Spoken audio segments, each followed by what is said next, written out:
You are listening to the BlahCade Podcast. I am your host. Hold on, let me take that again, Jared. Scratch Okay. that. Take two. You are listening to the BlahCade Pinball Podcast. I am your host, Chris Freebus, aka Shut Your Trap. Joining me, as always, halfway across the world, Jared Morgan. Hello, Chris.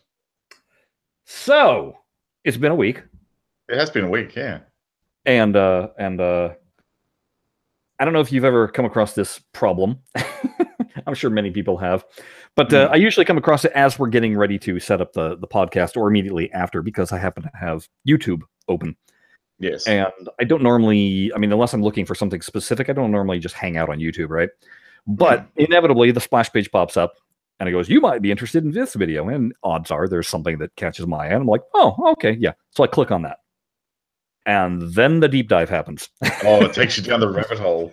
The YouTube rabbit hole is real, man. It's because real. It's that sidebar of videos that as you're watching one video, you look and you go, oh, there's two others there that I'm kind of interested in. And then you click on that one, on one of those, and there's two more. And next thing you know, you've got this giant branching tree and it's been, 3 hours. Oh, I just did it before. Like, honestly, I went in and clicked on because I get my daily or my weekly digest from YouTube delivered to email to say, hey, look, these are not videos that you are subscribing to and you may like, and it sort of filters them to the top. I went, oh, cool. Well, while I'm waiting for Chris to set up the podcast, I'll just listen to this one, which was a new clip from Rudimental, which is a drum and bass act. I went, cool. And then I went, oh, in the sidebar, they had a video that I'd watched before from a group called Sophie Tucker. And Sophie Tucker are the group that did the, I guess, the song for the first iPhone 10 commercial. Okay. And it has this appeal to me. And I went, oh, yeah, I'll watch that again too. And then just as you were starting up the podcast, I went down the rabbit hole to another video I watched previously, which was a really, really good metal cover of Toto's Africa that sounds amazing. And then I had to stop because you posted a link. I thought, oh, no, I better not go any deeper. Otherwise, yeah. It's a slippery slope. My dive, and this kind of ties into what's going on with the website and everything that we've got set up now. My dive happened because I flipped it open and there was something about Movie Pass, which is that card that I just have now activated and used this week. And it was comparing between a Movie Pass and some other similar monthly subscription base for seeing movies, which was a Cinemia or something like that. I can't remember. I've never heard of it. And I was like, oh, I didn't know there was another card. So I'm kind of watching this, and the guy's saying the pros and cons of whatever. And the quick overview, just catch everybody up. With Movie Pass, it's $9.99 a month, and you can see one movie per day. No 2D, no premium format. So it's just basically your regular format movies. Then the guy said with Cinemia that it was any format movie. So you can go IMAX, you can go 3D, you can go RPX, whatever. And you can go to virtually, he said he hasn't found a theater yet, and he lives in LA, so he would really know. He hasn't found any of the big theaters yet that deny the card. No. But it was $30 a month for 2 tickets, but you could only go to 3 movies in a given month. Right. Which is one of those things where it's like, well, okay, again, depending on how much you're going to the movies and if you're really adamant, because like I say, when I say he lives near LA, he really lives near LA proper, where Grauman's Chinese Theater and the ArcLight and these big giant premiere theaters. There's a theater on every corner, essentially. Like, they're that common. Well, no, it's not that they're on every corner, but these are the ones that they have movie premieres at. These are the top-notch, mega expensive. You're talking about some of these movies theaters will cost you $24 a ticket. That's just for a regular movie. For the 3D version. Okay. So 3D and IMAX, and we're talking gigantic screen, the best projection, all that. So again, if you live near something like that, then that kind of card would make sense. For me, I don't have any of those theaters within 30 miles of me, so I'm not going to those. You want to get the card that actually allows you. No, I think the card that you got sounds like the right choice for you, because it allows you pretty much access to as much movies as you could possibly handle. Like one movie a day, 365 movies a year if you really want to get hardcore with it. That is a mission in itself, and there's not actually that many movies released a year. Well, that you can find. There actually is that many movies that are released, but they're limited release. No, they'll be in cinemas, but it's, we're talking about art house cinemas. You know what I mean? Yeah, right. So, you know, where it's been released on 3 screens across the country. You know what I mean? It's, you know, that kind of thing. Yeah. So for your major releases, you're only ever getting usually 2 to 3 major releases per week, if even that. Right. So, yeah. But so anyway, where the deep dive started coming up, and I've been seeing articles lately, was on the side, people are, is it a scam? And I'm like, well, I just used mine for the first time this week and it worked perfectly fine. So no, it's not a scam. But they're starting, people are like, well, it's an unsustainable business model. I'm like, who cares? I already have mine. Yeah. It's not up to me to sustain their business model. It's just up to me to use it while it's available. Correct. Yeah. And then it was, well, if you read the fine print of the agreement, you know, the user agreement, I'm like, they're just covering their butts. You know, it's like you're looking for absolute horrible reasons, you know, kind of thing. And it's just kind of, it's rather amusing seeing what people get themselves worked up over, so that they, I don't know if they're trying to talk people out of it or what. Makes them feel better about themselves. I guess, I don't know. And then I'm like, wait, maybe you work for the movie theaters. I don't know.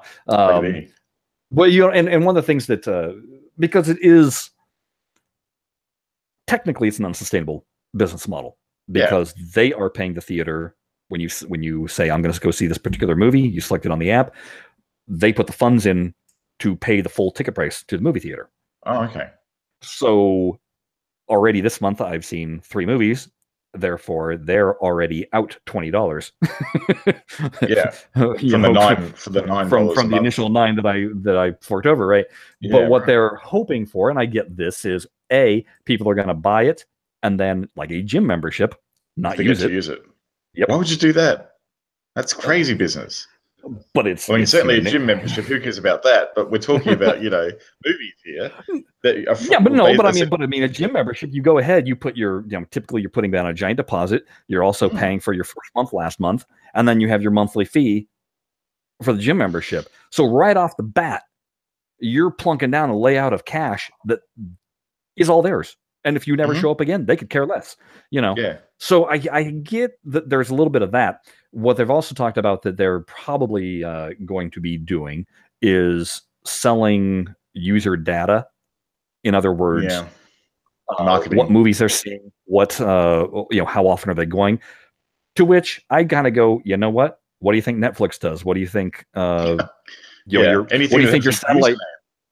Exactly. What do you think your satellite company does? Yeah, it's going to look at your viewing habits, you know, and everybody freaks out about that. And I'm like, but you're not freaking out about, you know, every time you go on Facebook? Yeah. Right? Google. I mean, it's...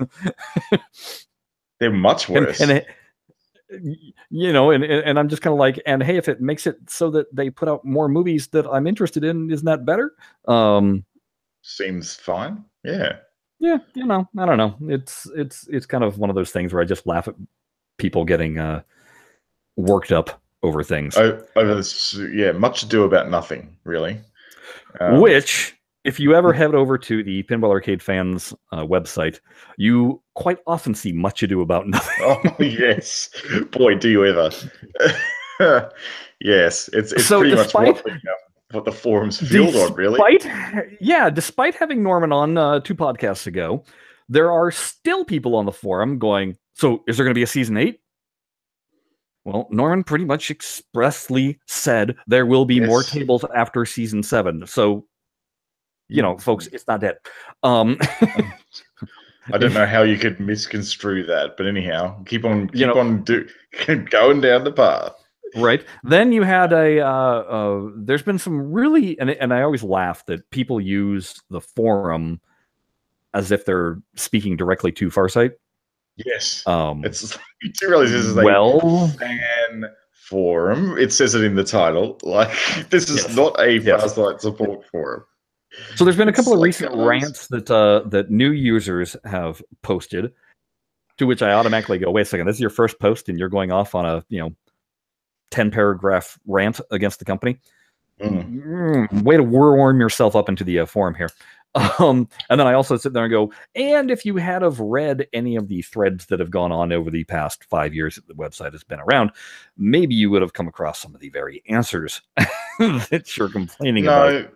Because searching is really hard, Chris, and It's much easier to just write a tirade in your web editor than it is to actually do some searching and research. It's much easier. Yeah, I guess. Yeah. So. I guess so. So there hasn't really been a lot of pinball news. Pinball news, if you will. Yeah. I was thinking that we were going to get Sorcerer this week. We didn't. It's going to be coming out next week. They did do the Twitch stream of it. I didn't happen to watch, but I know that's right around the corner for us to see. Yeah. And then, of course, when that comes out, then we'll get the newsletter, which I already know what the next table is myself.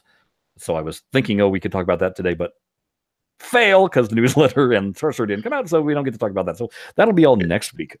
Yeah, it'll probably come out tomorrow. We'll be well and truly, yeah. Well, look, at least it'll be in the next week that we talk about it, but it'll be the later half of the week that it was. Exactly. Whatever, what are you going to do? And then it's obviously Zen hasn't had anything. Which is to be expected, I guess, because they've just sort of done a big release. Yeah. Well, because they hit us with 5 tables in the span of 2.5 months. So they kind of blow the load, essentially. Yeah. So yeah, it's time for. I reckon probably it's going to happen around. Maybe March, I reckon. We might see a trickle of another table through. Maybe, yeah. I'm thinking. Yeah. Nice. So we'll see what happens. I need more tables to play. So these weekly Zen tournaments that we've been hosting. And if you want to join in on any of the Zen pinball tournaments, you just go into Pinball FX3 and you go into tournaments and do a search. Under search, put shut your traps. And one of my the tournament that I'm running that week should pop up. And we've been getting roughly about 35 players a week. So it's fun that way. And seeing a lot of regulars coming back. So there is a little bit of, certainly a little bit of competition that's brewing. That's what we saw. And that's really what we saw when we were running it ourselves and doing the whole, table of the week. Like there were regular players. Yeah.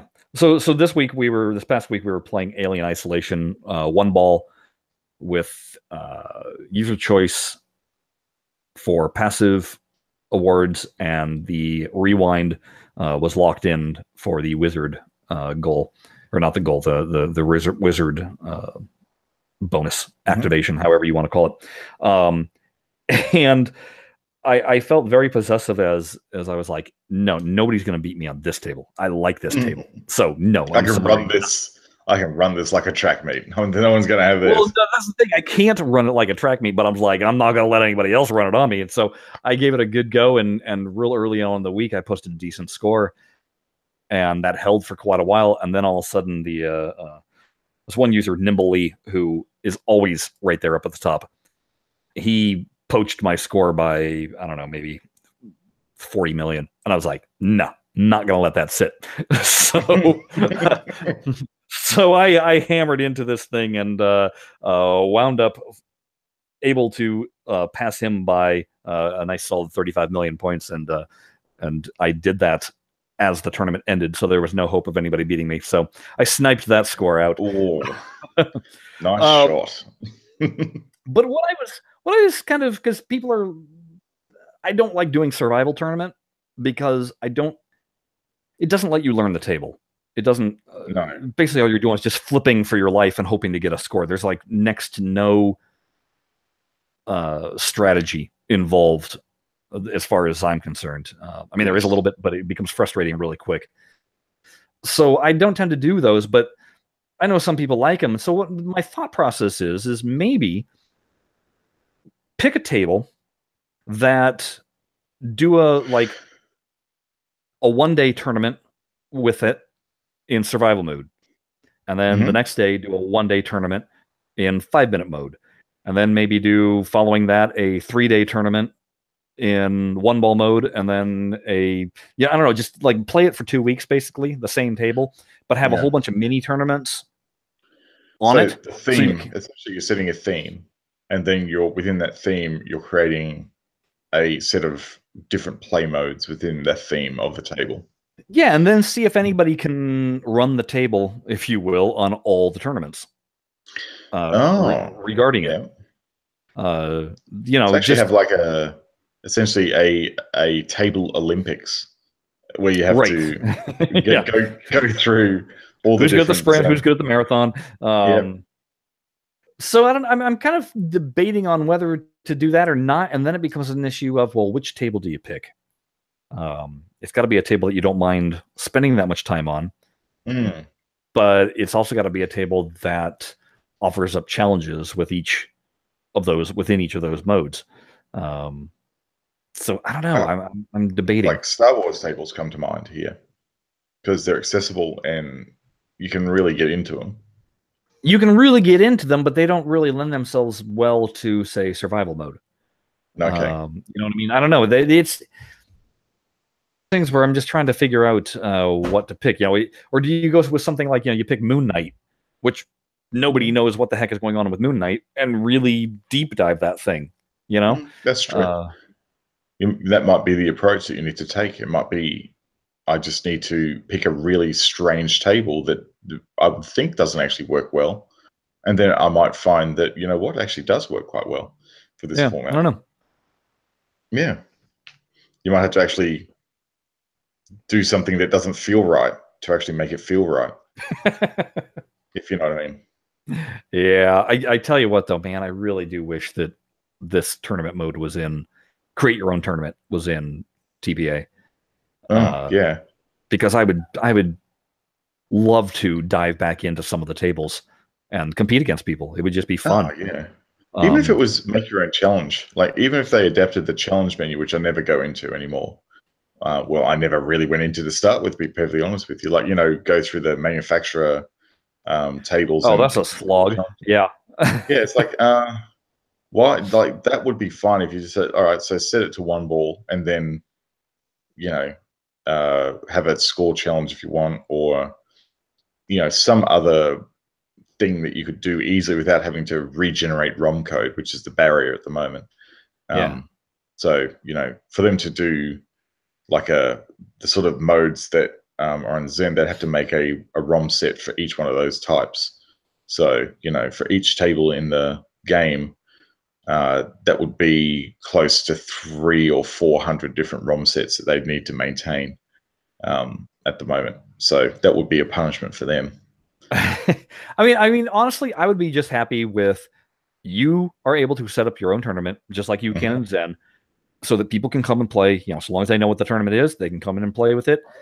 That tournament generates its own leaderboards only for as long as the tournament is running. As soon as the tournament is over, everybody gets their, basically what happens with Zen, because I know that you don't know this with how it sets up, is when you go into the tournaments tab, it'll all of a sudden pop up, hey, this tournament is finished, and it'll show you what the final leaderboard is. As soon as you click OK, poof, it's gone. Now you can go actually back and find tournaments that you've played in and reread all the leaderboards. But more or less, it's there and then it's gone. You know what I mean? Yeah. So, but to do that so that then it's quick and easy. There's no hassle.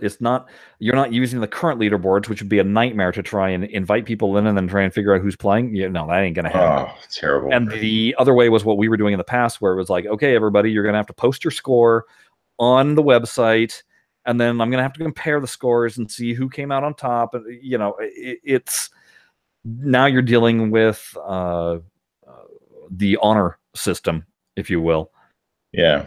And Zen has completely eliminated all of that. And then the fact that they're able to put in these parameters, which I know, you're right, it would be virtually impossible using the ROM sets that TPA is limited by. But you're correct. It would be kind of cool to maybe You could still do a 5-minute tournament. There's no doubt about that. And you can do a Anything one ball. timed. They can. I think They can anything do one ball. timed would be fine. Yeah, they could. They could just intercept the Well, wrong I mean, code. I know they. And as I soon as know the that they ball can do it because that's what they currently have set up as an option in the current head-to-head. That you can pick one ball. So I know you can do one ball, and you can do 5-minute tournament. And honestly, I think that would be probably enough. That'd be enough. The one ball, a one ball, a regular, a 3-ball, and a time tournament. And let us run. And then you could iterate from there as you work out what formats are more popular. You could add extra options in. Yeah, because it makes the users responsible for content, if you will. Yeah, that's right. Instead of TPA or Farsight having to be the ones that come up with, okay, what kind of tournament were you going to run this week? No, you let your users figure it out, and they just go and have their own fun. Zen is still putting out a tournament a week, or actually 2 at least a week, and running those at all times. But then you go through the list, and there is just a bazillion tournaments going on. Go ahead and pick your own. So I don't know. It's one of those things I think would be, it'd be cool. It would get me back into chomping at the bit whenever there was a new table coming out. Whenever looking through all the old tables, I'm back to having a whole collection of tables that I barely cracked the wizard goals on.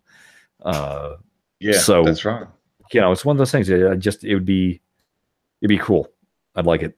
Yeah, I'm very much going to happen, but I'm at the moment with TPA, and I'm very much sort of I do the beta. I have a look for things in the beta, and honestly, I just haven't touched the other tables very much at all. After that, I'm really just there for the beta, doing the testing, and then I usually don't open the app very much. It's bad, but it just seems to be the way it is at the moment. I'm actually looking at different games at the moment, and I found this very interesting one that's not even pinball related. That's really capturing my attention at the moment. It's a little bit like has the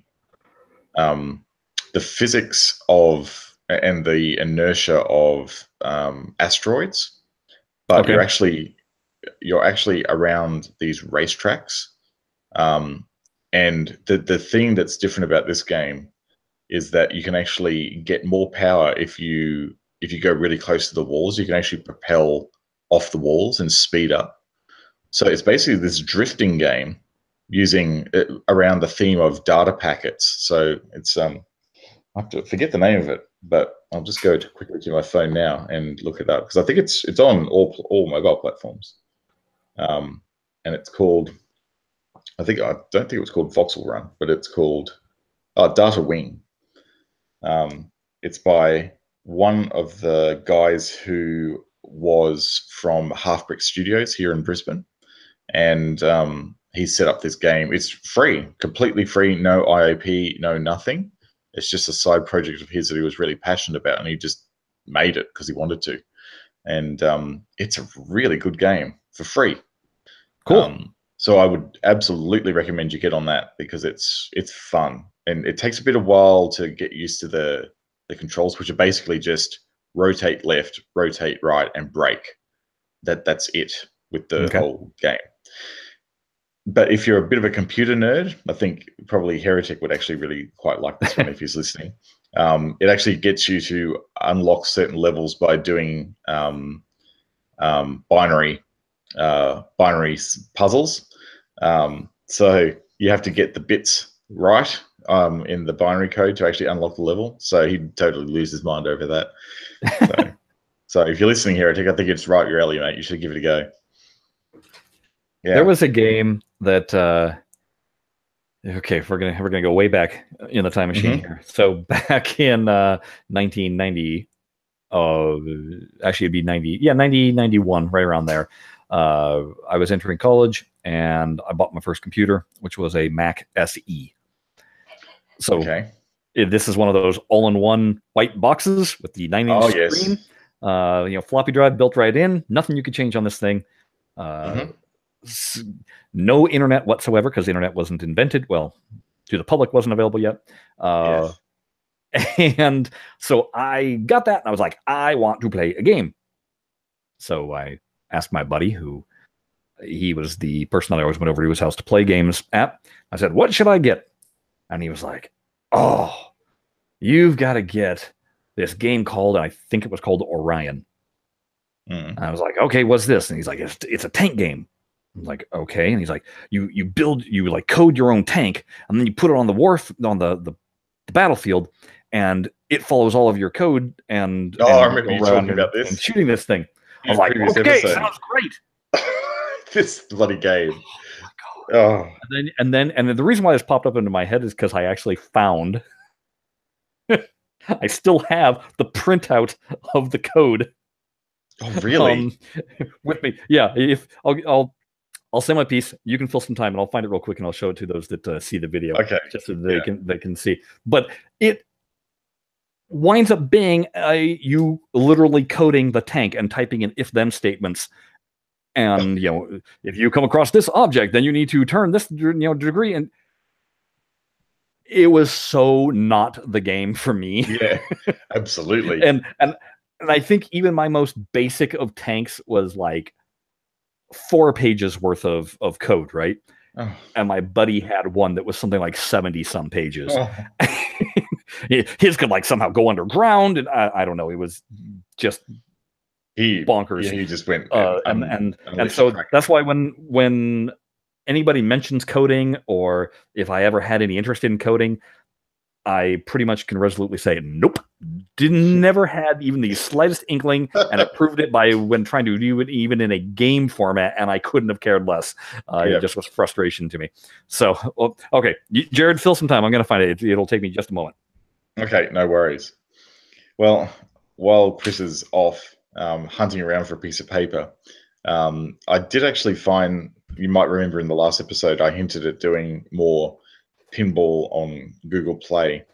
And I thought, well, okay, I'll go and do a search for pinball on Google Play, and I'll see what is out there. And there's actually some titles now that kind of don't suck, which is kind of in some ways disappointing, because the sucky ones were the fodder for pinball on Google Play for sure. Here comes a wild Chris. He's back again with a big sheet of paper, and we will go and listen to him. Okay, I'm back. All right, so I have in front of me in lovely dot matrix printing the sheet here, and when I fold it out, so this gets output from the game. Yeah, yes. So you print this out from the game, and it's all your coding that you're able to do. And so, I mean, it's things like start, do tank search, do attack tank, branch to start, and then under tank search, DD flip DIR, scan for enemy tank. If enemy tank was found, then tank found. Rotate scanner left 1, detect obstruction at take direction. If movement is obstructed, then change direction. Move forward 1, branch 2, tank search. Jeez. Yeah, and so so it was all the whatever that word was. Then you had to define that word and what is. So let's say you went to clear path. So clear path, you scan down here and it says, okay, if obstacle type equals 6, then path block. If obstacle type equals 2, then path, I don't know what, fire weapon at obstruction. Wow. That's the driest game I think I've ever heard of in my life. Oh my gosh, is it? Yeah. Right? I mean, yeah. It's like, it's essentially, hey, we've got this really great game idea. Code it for us, and that's the game. Yeah, that's the game. It's like, that's the joke. And I think about this every single time Farsight brought up the pinball editor, if you will. Oh yeah. Pinball construction kit. And it's one of those things where it's like, it sounds like it could be fun, but you have to design it in a way that is fun to use. And I don't trust people to do that. And that comes down to the whole visual pinball aspect of things.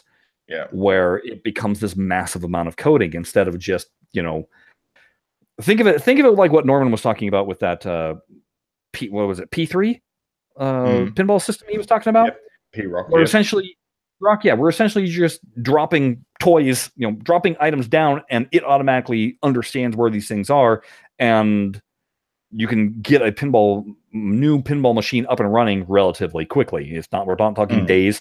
It's maybe not even talking hours. I don't know. It might be an hour adventure of plugging it in and making sure it does all this checksums, and then boom, it's good to go and play, right? Yeah.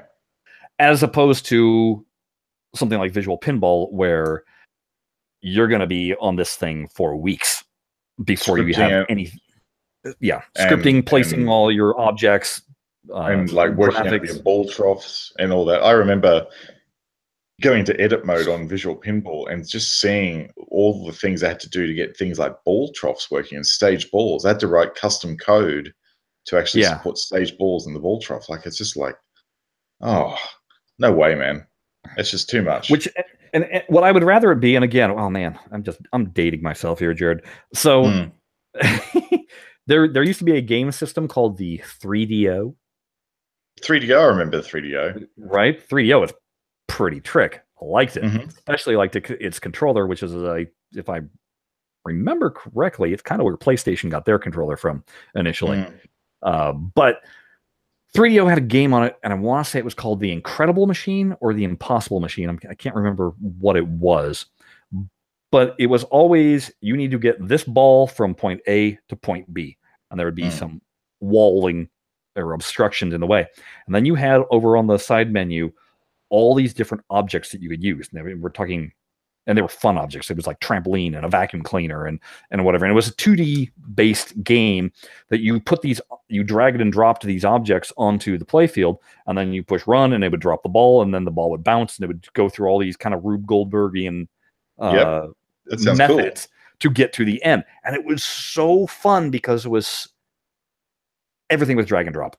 And you could just drag and slightly, and even the slightest movement would change the trajectory of these things. Yeah. But it wasn't, so there was enough variation on it to make it fun, but it wasn't so much variation to make it impossible and frustrating. And so it really struck this fine balance. And that's what I would want with a pinball editor, is something that is, oh, you want a ramp? Well, here's 20 different style of ramps that you could use. Just drag and drop, put them in. Now push launch and watch the ball go, Exactly.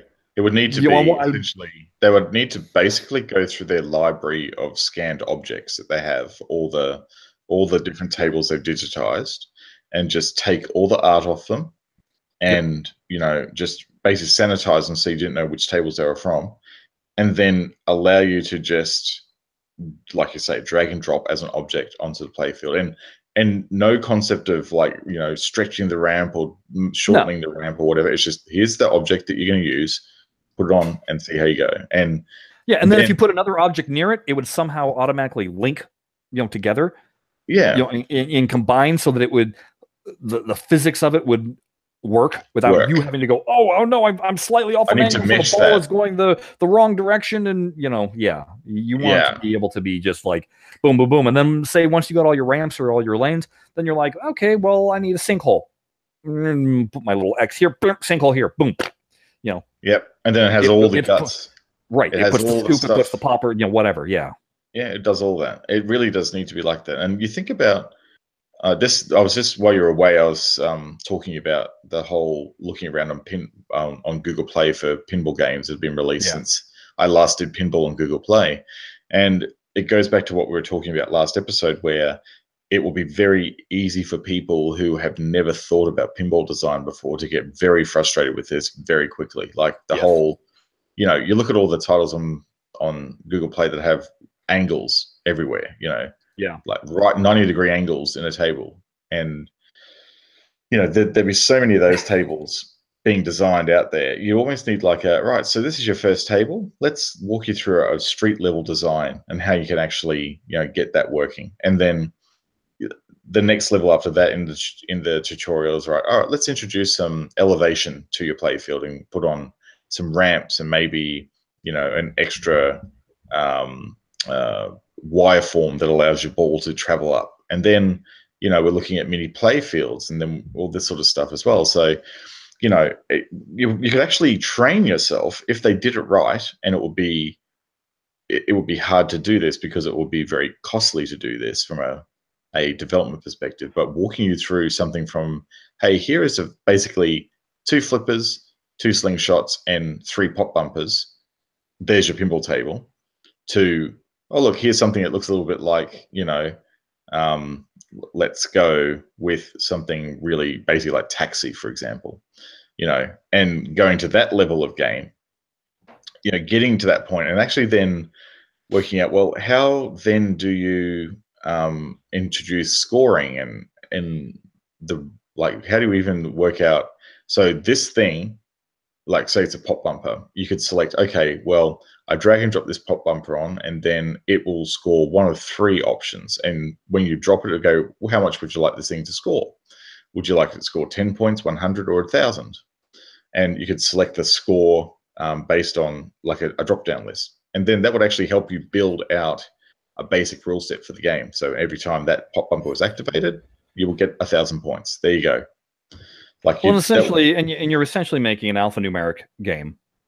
Yes. You know, not a DMD, deep dive, wizard goal, all that other kind of stuff. You make it an alphanumeric, you know, at the top level, and you know where the fun goes from that. And then you could have things like, you could lock balls. You could say, so with this saucer, what do you want it to do? Do you want it to keep a ball locked, or do you want it to spit it back out?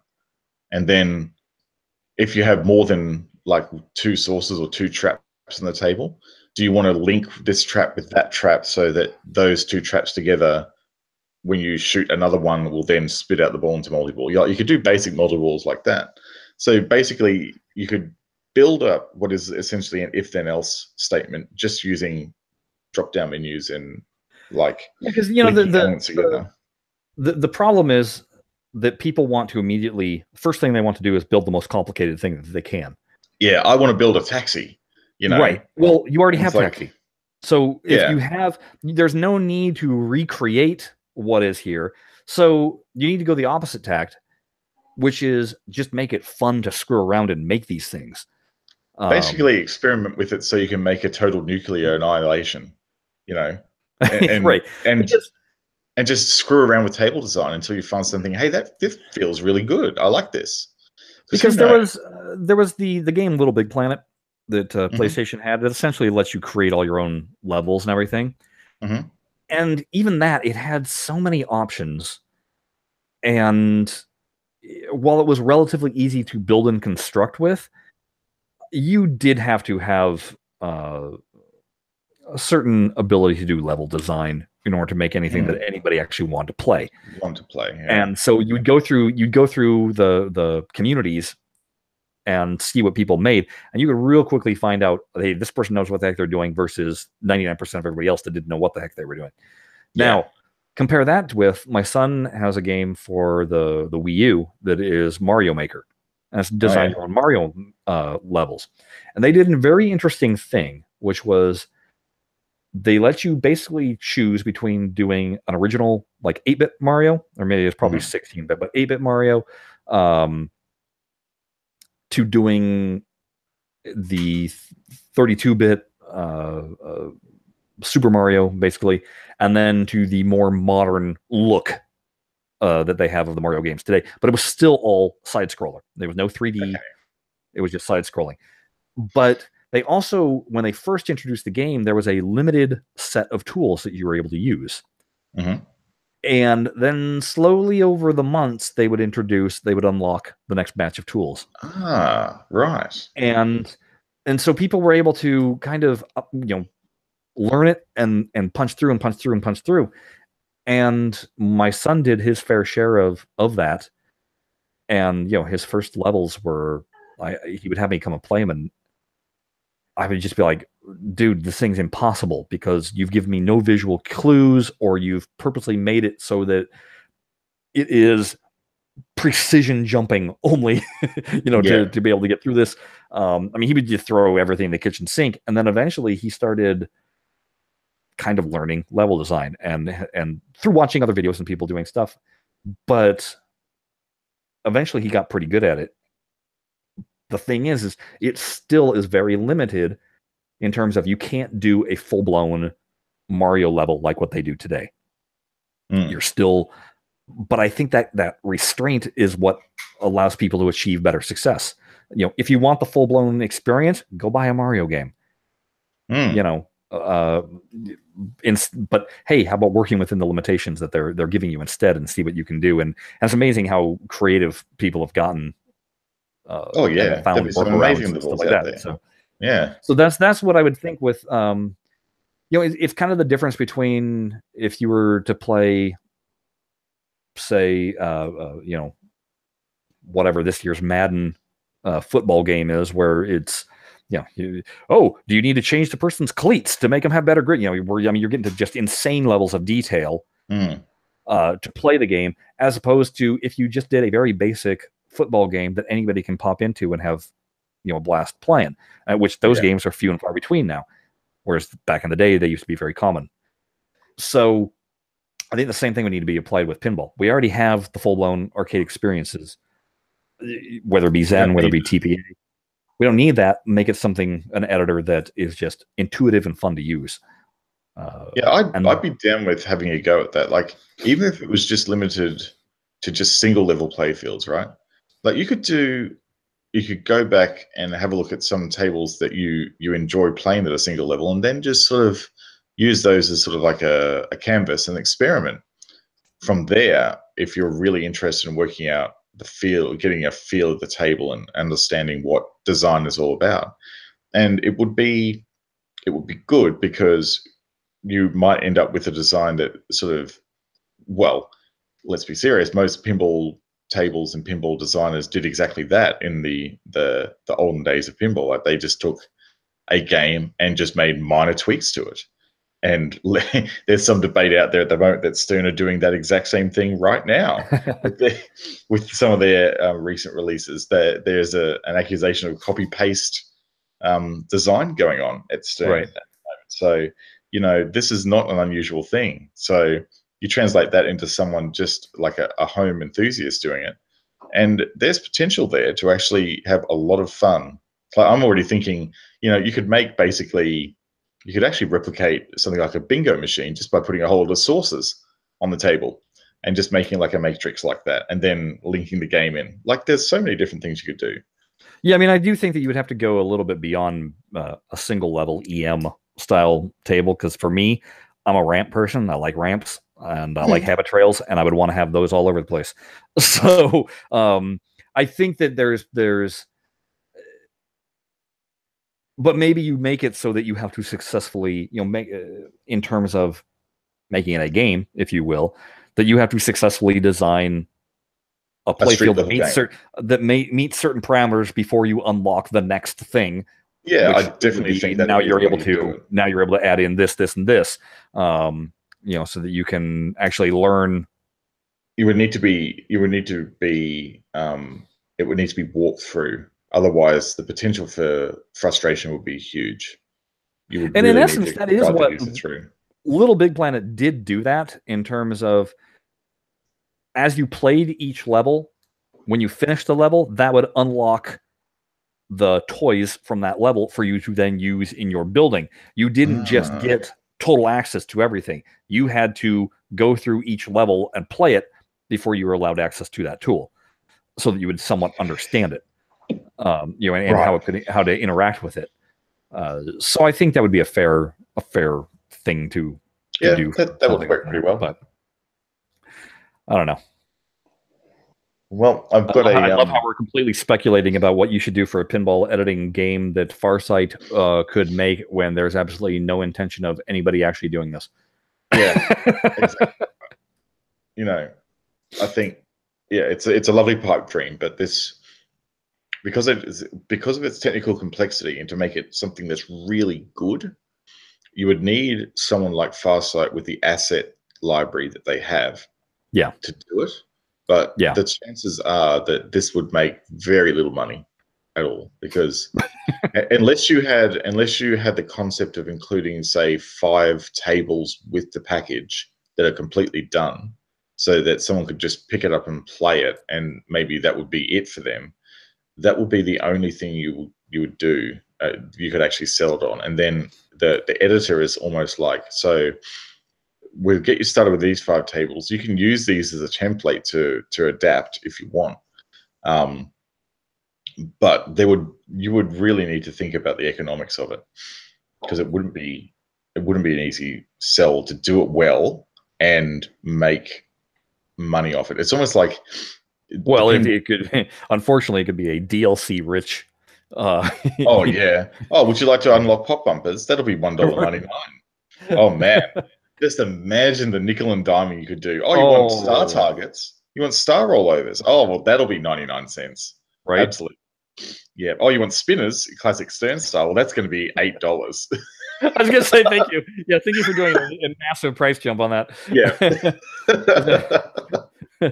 Yeah, exactly. So, oh yeah, you could totally make this a horrible experience for gamers if you wanted to, but you know, it is fun to explore the idea, because the really comes down to this though, like there are people who enjoy pinball, and then there's a minute subset of those people who would actually want to go, you know what, I want to have a go at building a table.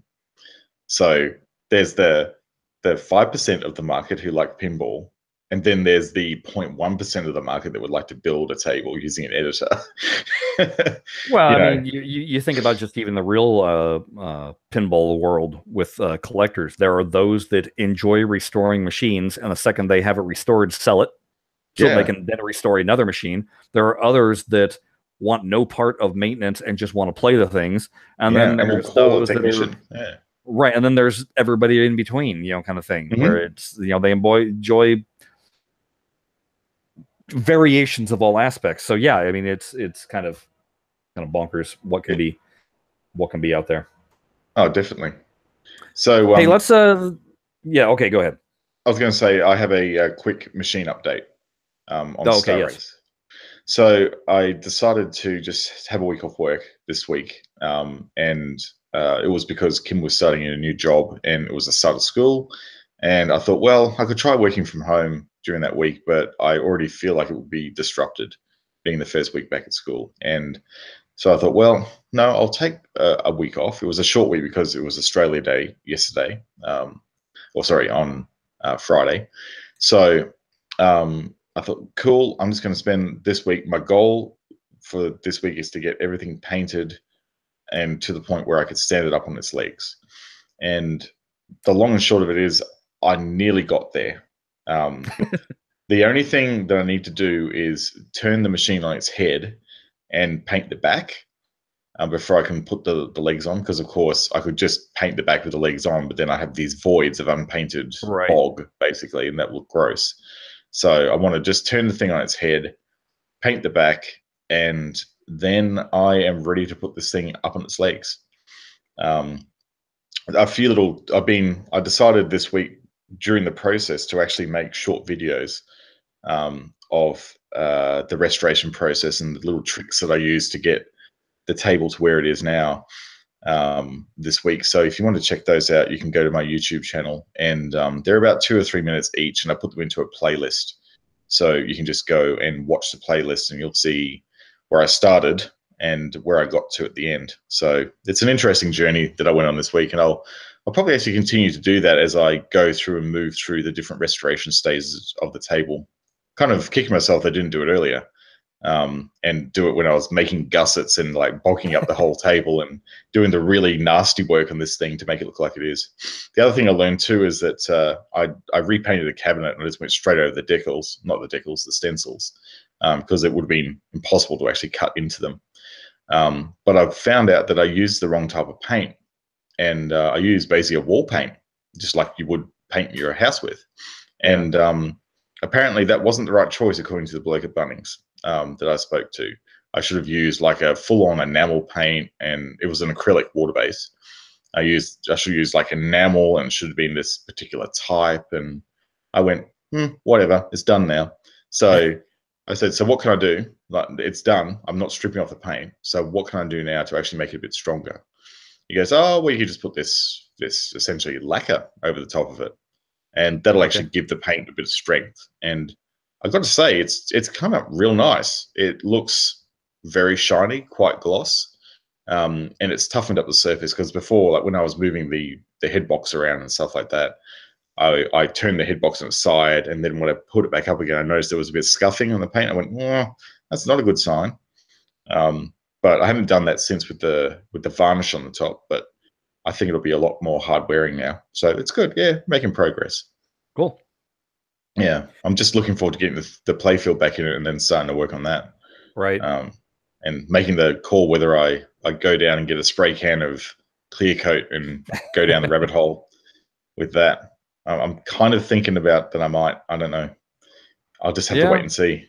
Yeah. I'm sure it will reveal itself as it did for you when you start to get down to the nuts and bolts of it. Yeah, just don't do what I did and then spend 4 years thinking about it. Yeah. That won't be happening. Other business to take care of before we wrap up the show. If you have not checked out our new site, why don't you do so? All you have to do is type in BlahCadePinball.com/episodes. That'll get you straight to where the site is, and from there you can navigate to whatever you want to look at. With the site, I've just started posting reviews also of the things I go and see, so you'll be seeing a lot more of those. And Jared is thinking of starting up like he mentioned earlier, starting up the Google Play Pinball adventures that he seeks out, and doing little mini reviews of those. I've already got a number of games queued up for that little venture. Right. Yeah, so there's some surprises around the corner there that you guys can look forward to. So there's that. Make sure you follow the show at BlahCade on Twitter, or follow me and Jared. I am at Shut Your Traps. He is at Jared Morgs. You can also fire off an email to us if you have any questions, suggestions, comments, what have you. We love seeing them. BlahCade@gmail.com to do that. Okay, my last little bit, because it's one of these things that I see it all the time, and this particular one kind of sent me over the edge. But you come across those clickbait things on Facebook where it's an article. Oh, yeah. And you go, I know better than to click on this because I know it's clickbait, but darn it, I want to see what they have to say. And then you click it and you kick yourself for even doing this, because either it's one of those things where the image that they showed you that got you interested in the first place is nowhere to be found in the 20 pages that it had you click through, or you get some of the sloppiest, ill-written material you've ever come across. Yeah. So usually the latter. Usually the latter. So the one that I just came across, it was something regarding why you should think twice about buying a Tesla. As if I can buy a Tesla, but I still really enjoy the idea of a Tesla and would love to own one. Yeah. Well, this person, and it was literally, each point was a paragraph long, and then you had to click next to go to the next page, because that's why we call it clickbait, because then they were able to say, hey, I've gotten so many clicks on my site. Well, the person started off with the things that just drive me stupid with when people complain about electric, specifically a Tesla, which is, you got to charge it. And if you run out of charge, you can't just call AAA and have them, give you some gas. It's like, yeah, no, duh. And the whole point of this car is that it has 250 plus miles of travel. And so the guy's sitting there saying, if you're traveling long distances, well, if you're doing a normal commute, I doubt that you're traveling more than 100 miles in round trip, let alone one way. And even if you are, you're still fine. If you're going on a long vacation drive, then you're probably going to be planning out your route anyway. You're not just going to be randomly driving. So, yeah. And then if the guy had it and he goes, because the charging stations are hard to find. Well, if he had done any even remote research, you would know that the cars are built in with a little thing that tells you where the next charging station is and how far it is. Yeah. And specifically, if you're running low on charge, that you might want to think about pulling in. Well, it'll reroute you to, it'll go, you're low on charge. You need to go here now so you can actually keep driving. Yeah. And in terms of, and this is all related to, this article is written for people that here in the United States, so forgive me if that's different for Europe. But the guy who's saying that that there was a lack of charging stations. Well, the mere fact that you can drive anywhere in the United States, all the way across the United States, and find charging stations the entire way, pretty much tells you the story. Oh, right. Okay, so this is not just limited to the big built up areas of the US. No. You can go coast to coast in a Tesla. Yes. Right. Yes. And not just east to west. Elon Musk. No, not just east to west. You can go north and south, east, west, whatever direction you want to go in. So there was that. Right. Then the guy states, and he goes, you're going to go through the tire, or you don't get much life on the tires. I'm like, oh, okay, this is interesting. Well, the first thing he pointed out was there's no spare tire. Okay, a lot of cars don't have spare tires. My Mini Cooper didn't have a spare tire. Now, my Mini Cooper ran on run flats, so there was that. Okay. And he said that these cars don't run on run flats. Okay, fine. There is that threat of having a blowout, and then you're screwed. But after driving my Cooper for 9 years, I think I only had one blowout, and it was easily resolved. So I would think that if you own a Tesla, they have like roadside assist anyhow, don't they? And yes, they do. They do. And again, this guy is not very well informed. It was really easy to tell. But so then he goes, oh, and you're going to burn through tires fast. He goes, because, if you're stomping on those 0 to 60 in an electric car, well, what do you think happens if you do that in your Dodge Hellcat? Yeah, you're going to burn a lot of rubber. I'm sorry. You're going to go through it, okay? You're going to smoke them. If you're the idiot that's constantly smoking tires, I don't care what tire you have on there, you're going to go through them fast. But then he goes, you're going to maybe only get 40,000 to 50,000 miles on a tire. That seems fine. That's standard. that's not like a standard tire to me. Yeah. Okay. And then he says, oh, and they're really difficult to drive in the snow. Well, it's not a snow car. It's not a 4-wheel drive. Everybody has problems driving in the snow. And his whole thing was, because that's going to cost you another $2,000 to get snow tires. Again, anybody that lives in the snow has their winter tires. They're going to have to pay for it. Just drives me bonkers when mouth-breathing idiots, man. So then the one that, and I unfortunately, I only got about 8 pages into this 25-page clickbait thing. That you got your senses, hopefully. Well, because it said 25 points, and so I only got to like 8. But when he goes, part of the snow driving thing, he was like, because you might get, the snow might send you sideways, and then you might roll the car. Here's the thing about a Tesla. When they put it through the testing factory, for safety testing, they could not roll the car because the center of gravity is so low because of all the weight of the battery, which is down at the bottom of the pan. They had to falsify the manner with which to roll the car. Like they had to put out an actual obstacle for it to slam up against, and then something to propel it upwards so that it would roll. Right. To actually do the roll test. Yes. Yeah. Yes. They could not make it roll in the standard fashion that they would be able to do any other vehicle. So clearly this guy had no clue what he was talking about. And that was when I was like, I'm done. I hate the way these people, but it just makes me go, who is paying? I don't know. Can I get that job? Because clearly you don't have to be writing absolute drivel remotely anything of a writer. So what happens if you get somebody that actually has aspirations of doing good writing? I don't know.